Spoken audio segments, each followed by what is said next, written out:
Good morning students, class 10th। आप लोग ध्यान पूर्वक सुनेंगे।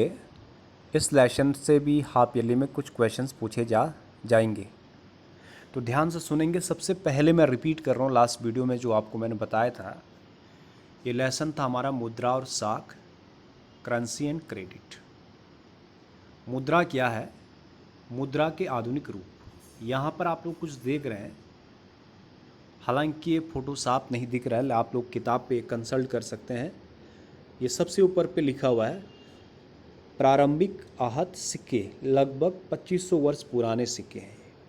यहाँ पे आप लोगों को ये दो दिख रहे हैं। इसके नीचे दिख रहा गुप्तकालीन सिक्के, तुगलक के सिक्के, अकबर कालीन सोने की मोहर और आधुनिक ये सिक्का यहाँ पे आप लोगों को दिख रहा है। लेकिन इस सबसे ऊपर उठ करके आजकल जो हमारी मुद्रा है वो कागज़ की मुद्रा होती है। एक विशेष प्रकार का कागज़ होता है और उसमें विशेष प्रकार की एक इंक होती है। इसके द्वारा ये तैयार किए जाते हैं और जिसे हम क्या कहते हैं, रुपये कहते हैं। और इसका उपयोग हम अपने जीवन में दैनिक रूप से करते हैं और सभी लोग भली भांति परिचित हैं। लेकिन इसकी परिभाषा के तौर पे कैसे हम कहेंगे स्टूडेंट, मुद्रा विनिमय का एक सर्वमान्य माध्यम है जिसे राजकीय संरक्षण भी प्राप्त होता है। और साख का मतलब मैंने आपको कल समझाया था कि जब हम किसी व्यक्ति से, संस्था से ऋण लेते हैं, औपचारिक ऋण के तौर पर, अनौपचारिक ऋण के स्रोत कहीं से भी लें, और वो हमें ऋण कुछ शर्तों के आधार पर देता है।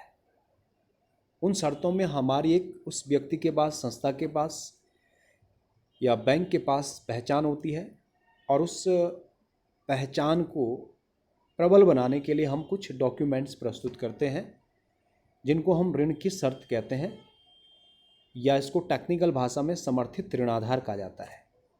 तो वही हमारी साख होती है। ठीक है, तो बैंक साख के आधार पर लोगों को ऋण देता है। साख में उसकी हैसियत भी आती है, पहचान भी आती है, डॉक्यूमेंटेशन एक प्रोसेस है। तो स्टूडेंट दोबारा देखिएगा आप लोग, जो ये करेंसी है, आजकल की जो करेंसी है, कागज़ के नोट और सिक्के इनमें दोनों शामिल होते हैं। ये बहुमूल्य मेटल, सोना चांदी का नहीं होता है। पुराने होते थे सोना चांदी तांबे के, लेकिन अभी नहीं। पहले वस्तु विनिमय भी था, आज वस्तु विनिमय भी नहीं है। तो स्टूडेंट अब यहाँ पर एक प्रश्न दोबारा ध्यान से सुनेंगे कि इस करेंसी को जारी कौन करता है।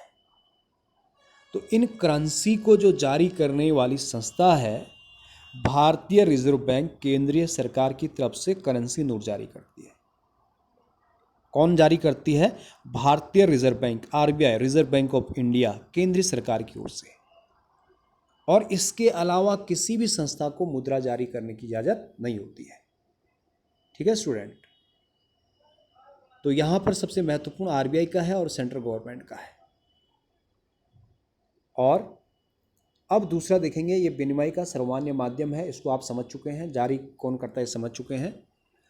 अब थोड़ा सा एक छोटा प्रश्न आता है, बैंक की आय का स्रोत क्या है। जैसे आप लोग देखते हैं ना, बैंक में हम डिपॉजिट करते हैं, बहुत कम ब्याज हमको मिलता है, हालांकि मूलधन वापस दिया जाता है ब्याज के साथ में, लेकिन बहुत कम ब्याज। तो फिर जो है इसका स्रोत क्या है, ये लोगों को ऋण भी देता है। तो स्टूडेंट ऋण पर एक बड़ा ब्याज देता है, ये इंटरेस्ट जो ज़्यादा होता है और जो डिपॉजिट है उस पर कम होता है। तो बैंक के आय का जो स्रोत है, बैंक जमा धन और दिए गए ऋण के ब्याज का अंतर ही इसका सोर्स ऑफ इनकम होता है। दोबारा सुन लीजिए, बैंक के आय का प्रमुख स्रोत क्या है? जमा किए गए धन और ऋण पर दिए गए धन के ब्याज का अंतर ही इनका सोर्स होता है, इनकम का सोर्स होता है। ये आप समझ चुके हैं। ठीक है, और समस्त प्रकार की बैंकों के ऊपर निगरानी कौन रखता है? आरबीआई रखता है। ठीक है स्टूडेंट, हम बैंक में क्या करते हैं? निक्षेप करते हैं। बैंक में जमा धन को हम अपनी आवश्यकता अनुसार कभी भी निकाल सकते हैं। ठीक है, बैंक जो है ऋण किस आधार पर देता है? साख के आधार पर। साख में क्या होता है? डॉक्यूमेंटेशन होता है। बैंक का जो है स्रोत क्या है? वो आपका ब्याज है। ठीक है स्टूडेंट, इसके अलावा जो है यहाँ आज आप लोगों ने क्या करना है, यहाँ पर देखेंगे चेक द्वारा भुगतान। ये चेक एक कागज़ होता है, एक कोड इसमें जो है प्रयुक्त होता है, और इस चेक के द्वारा भी हम किसी को पेमेंट दे सकते हैं या किसी के द्वारा पेमेंट को ले सकते हैं चेक के द्वारा। यहाँ पर आप लोग देख रहे हैं, इसको क्रॉस चेक कहते हैं।